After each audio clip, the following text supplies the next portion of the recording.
हरिओम आत्मीय भक्तजनों सप्रेम जय श्री हरि।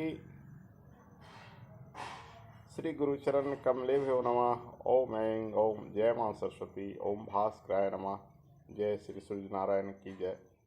भक्तजनों, आज छठ पर्व के दूसरे दिन, जिसे खरना कहा जाता है, पर भगवान सूर्य के व्रतियों को, सूर्य उपासकों के एवं सभी सनातन धर्मावलंबियों को हमारे तरफ से हार्दिक शुभकामनाएं। यह छठ पर्व भारतीय संस्कृति में अति ही पावन पर्व है। पर्व तो हमारी संस्कृति में शायद ही कोई ऐसा मास होगा जिसमें कोई पर्व नहीं बना होगा। तो बिना पर्व का कोई भी मास नहीं है, यानी कोई भी महीना नहीं है। लेकिन वर्ष में 2 बार छठ पर्व जो होता है, एक बार शरदकालीन छठ पर्व, एक बार ग्रीष्मकालीन छठ पर्व। शरद ऋतु के परम पावन आगमन की वेला में कार्तिक मास के शुक्ल पक्ष चतुर्थी से सप्तमी दिन तक 4 दिनों का ये व्रत है।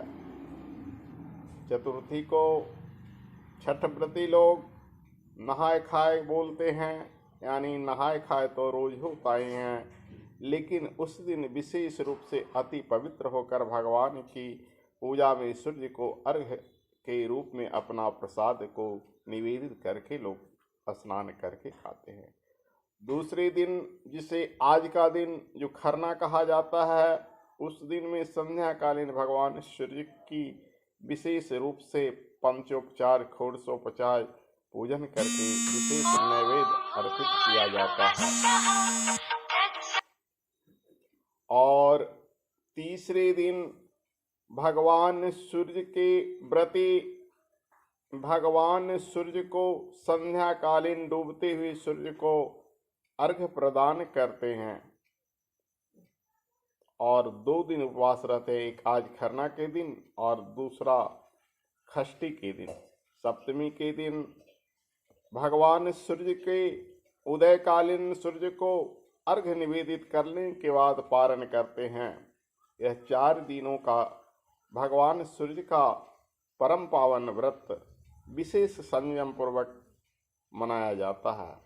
यही बात ग्रीष्म काल में, यानी चैत्र शुक्ल चतुर्थी से सप्तमी तक होता है।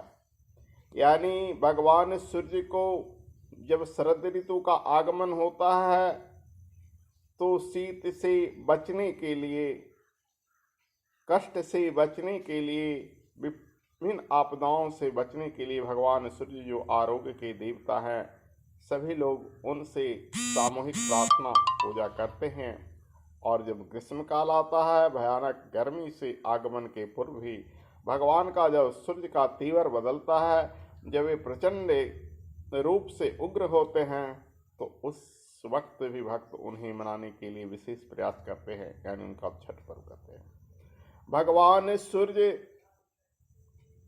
संसार को प्रकाशित करने वाले एक ऐसा देवता है जिनके बिना कोई भी प्राणी, मानव ही नहीं, 84 लाख योनि में कोई भी ऐसा प्राणी उनके बिना जीवित नहीं रह सकता है।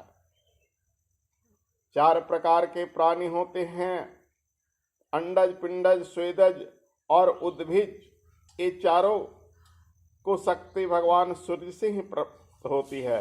इसीलिए सूर्य आत्मा जगतस्सु कहा गया है, यानी सूर्य ही भगवान पूरी संसार की आत्मा है। हिंदू धर्म में जो सर्वश्रेष्ठ गायत्री मंत्र है, जिसे महामंत्र की संज्ञा दी गई है, उसमें भी सूर्य उपासना की प्रेरणा दी जाती है। गायत्री मंत्र जहाँ से प्रारंभ होता है, वहाँ पहला शब्द सविता ही आता है। तत्सवितुर्वरेण्यम भर्गो देवस्य धीमहि धियो यो न प्रचोदयात्। ओम प्रणव है, भूर्भुवस्सुवः व्याति है, 3 लोगों का प्रतीक है, 3 लोकों का प्रतीक है। तो इस तरह से हम गायत्री मंत्र भगवान सूर्य की आराधना में जपते हैं। और माँ गायत्री का जो त्रिकाल स्वरूप होता है, प्रातः हंस वाहिनी, दोपहर गरुड़ वाहिनी और संध्या वृषभ वाहिनी, उसमें भी हम भगवान सूर्य के मंडल ही भगवती गायत्री का ध्यान करते हैं। विशेष हम कल बताएंगे, देखते रहिए हमारा प्रतिदिन का वीडियो।